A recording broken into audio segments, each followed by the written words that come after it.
Hello everybody, welcome to another Medical Monday. Today we have special guests, and so you may have recognized some of them from before from either our DAB class with Obi or some of our previous videos with Drew. But we have another MPX rep here today. Her name is Maggie. She wants to introduce herself. Hi, I'm Maggie. I'm new to sales, but I am familiar with being a product specialist, and I absolutely love dabbing, so can't wait to get started. Awesome. So we have some great people here today to talk about an interesting topic, especially since 710 and Oil Day. So a lot of people are asking, what is the difference between live and cured products? So we have the experts here today to talk a little bit about that, and we have some products that we're going to show you too. So we're familiar with the flour that we see in the store, but that gets to our first point. What is cured flour, Obi? So cured flour is, especially when we're talking about extraction, a cured product would be a product that was either dried to completion right after it was harvested, or it was cured, from the time it was harvested to the time it ends up on your shelf. So basically, it's preserving the plant after it's been wet, basically, so that patients can consume it without all the other wet parts of the plant. Awesome. And when they dry and cure, the best way to think about it is like everybody's gone to a wedding and the beautiful bouquet of flowers, like they want to preserve those, right? So when they hang them upside down, it's essentially the exact same thing we're doing with the cannabis plant, and that's what gives you your cured product. Gotcha. Live, on the flip side, is when they do cut that stalk and they would start to hang dry it.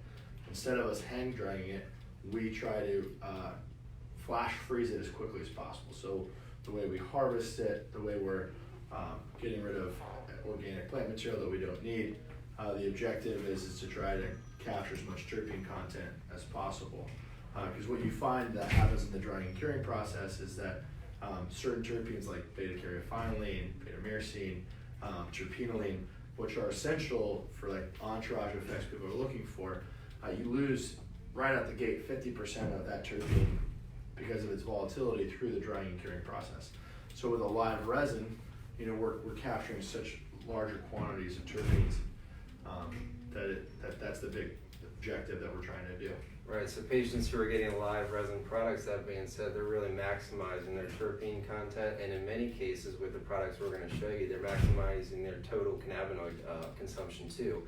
And so we have a couple products here. If you guys want to talk about, we have things such as batter or sugar, we have diamonds even. If you guys want to touch on a couple of these here, what we got displayed. For sure. I think the one thing that's really important to know about MPX is that we are really focused in and honed in on preserving these terpenes, specifically because if you know anything about medical therapeutics with cannabis, that entourage effect is vital to that medical therapy. So we need the presence of cannabinoids, obviously at high concentrations, but we also really need high concentrations of those terpenes. So our entire selection process to make concentrates revolves around preserving those terpenes. So when we're talking about a live resin product, sometimes it's upwards of 35 to 40% percentage of terpenes that are present in that concentrate. And even with our cured products, we try to have also a very high percentage of terpenes as well. Sometimes around 20 to 25, depending on how we cured it or when we harvested it in order to extract it. What's an example of a cured dabbable concentrate? Shatter for sure. Yeah. Shatter. Also batter.